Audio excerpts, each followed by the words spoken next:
Perhaps they spoke to him only. I love you. Don't behave like this. कतई मना कर दो, चल जाऊंगा। मैं पैर पर खड़ा हूं। नमस्कार, मैं हूं प्रदीप और आप देख रहे हैं थिंक 360। राजस्थान की विधानसभा में आज बजट पेश करते हुए अशोक गहलोत शायद अपने लोकतांत्रिक विधायी जीवन की सबसे बड़ी गलती कर बैठे। गलती उनके अधिकारियों की थी।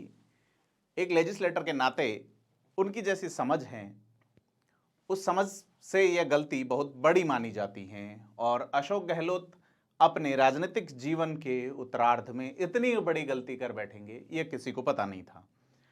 अशोक गहलोत खुद स्तब्ध से बैठे रहे। आप इस फोटो में देख सकते हैं कि किस तरह से अशोक गहलोत द्वारा यह गलती हुई कि बजट को गलत पढ़ दिया गया। पिछले साल का एक पन्ना बजट में जुड़ गया था। हम बताते हैं पूरा घटनाक्रम क्या हुआ था। सुबह 11 बजे राज्यपाल की अधिसूचना के अनुसार राज्यपाल की आदेश पर मुख्यमंत्री बजट पढ़ने सदन में आए। 11 बजे बजट पढ़ना चालू किया और 7-8 मिनट में ही खेल हो गया। खेल यह हुआ कि अशोक गहलोत उन्हीं घोषणाओं को दोहराने लगे कि जो 2022 के बजट में थी। फिर धीरे से अधिकारियों की दीर्घा से एक अधिकारी ने मैसेज किया कि आप पुराना बजट पढ़ रहे हैं और तब तत्काल मौका मिल गया भारतीय जनता पार्टी की टीम को। जी हां, राजेंद्र राठौड़, गुलाब चंद कटारिया ने यह मौका लपका और अशोक गहलोत पर हमलावर हो गए। विधानसभा अध्यक्ष सीपी जोशी ने स्थिति को संभालने की कोशिश की, लेकिन स्थिति संभली नहीं। सदन तत्काल स्थगित करना पड़ा और करीब 42 मिनट तक सदन की कार्रवाई प्रभावित हुई। उसके बाद में सदन फिर से चालू हुआ। सीपी जोशी ने कहा कि यह एक मानवीय भूल है, इस नाते बजट पढ़ने दिया जाए, लेकिन प्रतिपक्ष नेता गुलाब चंद कटारिया ने कहा कि अब बजट आउट हो चुका है। अगर अधिकारियों की दीर्घा में किसी के पास बजट था, इसका मतलब मुख्यमंत्री को जानकारी नहीं थी और यह बजट आउट हो चुका है। ऐसे में यह बजट नहीं पढ़ने दिया जाएगा। देश के राजनीतिक इतिहास में, बजट के विधायी इतिहास में यह एक मौका इतिहास के रूप में याद रखा जाएगा कि अशोक गहलोत, जो कि राजनीति के जादूगर कहे जाते हैं, और बजट में उन्होंने जादू दिखाने की कोशिश की और ऐसी चूक कर बैठे कि तमाम बड़ी घोषणाओं के बाद आज भारत में अशोक गहलोत की यह बहुत बड़ी चूक ट्रेंडिंग है। यह चूक उनके राजनीतिक जीवन को प्रभावित करेगी या नहीं, यह तो आने वाला वक्त बताएगा। लेकिन विधायी शक्तियों वाले विधानसभा में जब कभी भी गलतियों का इतिहास लिखा जाएगा तो शुरुआती गलतियों में अशोक गहलोत की यह बहुत बड़ी चूक मार्क की जाएगी, अंडरलाइन की जाएगी, बुकमार्क की जाएगी। जी हां, अशोक गहलोत करीब 8 मिनट तक गलत बजट पढ़ते रहे।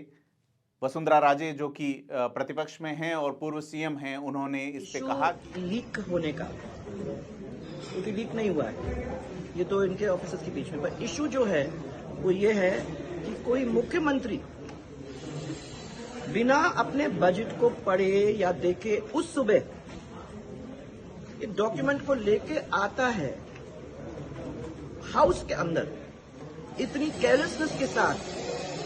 अगर वो अपने बजट को इतनी केयरलेसनेस के साथ पेश करने के लिए आया है, तो आप ये समझ सकते हो कि अपने प्रदेश को किस तरीके से चला रहा है। और अगर इसी ढंग से चला रहा है तो उस प्रदेश का भट्टा तो बैठना ही है। मुझे लगता है कि जिस तरह से अशोक गहलोत ने आज बजट में आम आदमियों को लेकर घोषणाएं की हैं, उनका 500 रुपए में सिलेंडर, उनके द्वारा जो पारिवारिक जो कानून है उसके अंदर बदलाव करके, जिस तरह से जो गिफ्ट डीड के अंदर टैक्सेशन में छूट और करों में जैसे उपाय किए गए हैं, उसके नाते इस बजट की आज देश में चर्चा होनी चाहिए थी। उसके अलावा आमजन के लिए जो चिरंजीवी योजना है, स्वास्थ्य बीमा योजना है, उनमें बहुत बड़े बड़े फैसले हुए हैं जो आमजन को सीधे तौर पर प्रभावित करेंगे। अशोक गहलोत का यह कहना कि मैं ये बजट 2023 चुनाव के हिसाब से नहीं तैयार कर रहा हूं, मैं ये 2028 के हिसाब से तैयार कर रहा हूं, तो उसमें भी एक बड़ी चीज सामने आती है कि अशोक गहलोत एक बार छोड़ के मुख्यमंत्री बनते हैं या कांग्रेस में एक बार बीजेपी, एक बार कांग्रेस सत्ता में आती है, तो शायद ये उन्होंने भी मान लिया है कि 23 में रिजल्ट इस हिसाब से नहीं आएगा। लेकिन चूंकि उनका एक राजनीतिक बयान है तो अपन आज बात पूरी लेजिस्लेचर विषय के अनुसार कर रहे हैं कि राज्यपाल को यह अधिकार होता है कि वह बजट आहूत करे। इसको लेकर भी राजेंद्र राठौड़ ने जब सदन में मामला उठाया तो अशोक गहलोत की पैरवी में बुलाकीदास कल्ला जो कि ऊर्जा मंत्री है खड़े हुए। यहां भी ये देखने वाली बात रही कि संसदीय कार्य मंत्री शांति धारीवाल आज मौजूद थे लेकिन मौन रहे। इसमें यह एक बड़ा पेच देखने को मिला। अशोक गहलोत को विधायी विषयों पर अक्सर सपोर्ट करते हैं शांति धारीवाल, लेकिन शांति धारीवाल फिर बाद में खड़े हुए थे, लेकिन बीजेपी के लोगों ने उन्हें सुनने से इनकार कर दिया और अशोक गहलोत खेमे की पैरवी किंचित कमजोर नजर आई और माफी मांगनी पड़ी। राजस्थान की विधान पीठ, जो लेजिस्लेशन की जो विधान पीठ है, जो विधायी शक्तियों की सर्वोच्च पीठ है, विधानसभा अध्यक्ष सीपी जोशी को माफी मांगनी पड़ी।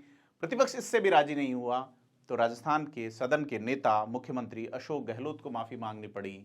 सदन बाद में सुचारू हो पाया और अशोक गहलोत जिस तरह से घोषणाएं लेके आए, उन्हें आज हमलावर होना चाहिए था प्रतिपक्ष पे, लेकिन आज वो बैकफुट पर आकर एक टेस्ट मैच की तरह से खेले और करीब 4 बजे जाके उनका बजट भाषण समाप्त हुआ है। बजट में कई घोषणाएं हैं। ईआरसीपी का मुद्दा लेकर वो मोदी सरकार पे हमलावर रहे हैं और इसके अलावा 500 रुपए में सिलेंडर वाली जो बात आई है वो बहुत महत्वपूर्ण घोषणा है।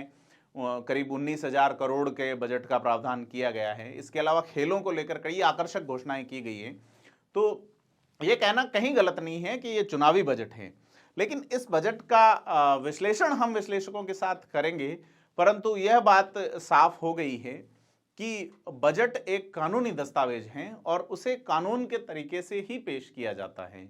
क्या अब अशोक गहलोत अपने वित्त विभाग के उन कर्मचारियों पे बड़ी गाज गिराएंगे या नहीं? अगर वो ऐसा नहीं करते हैं तो अशोक गहलोत का यह जो ब्लैक बुकमार्क इतिहास होगा, इसमें उन्हें थोड़ा अलग तरीके से भी याद किया जाएगा। ऐसे में निश्चित तौर पर उन आईएएस अधिकारियों, उन राजस्थान अकाउंट सर्विस के अधिकारी या जो भी फाइनेंस के जो डिपार्टमेंट के अधिकारी इस बजट को तैयार करते हैं और उन्होंने यह ब्लंडर किया है जिसने राजस्थान की विधानसभा में इस तरह का एक नाटक रचने दिया गया, और इसके फायदे नुकसान क्या होंगे ये बाद की बात है, लेकिन उन अधिकारियों पे एक बड़ी कार्रवाई बनती है। देखना यह है कि अशोक गहलोत और उनका खेमा क्या इसे महज एक छोटी सी चूक मानेगा या इस पर एक बड़ी और प्रभावी कार्रवाई करके देश के विधायी इतिहास में एक नजीर के रूप में अपने उस बुकमार्क को थोड़ा सा मंद करने का प्रयास करेगा।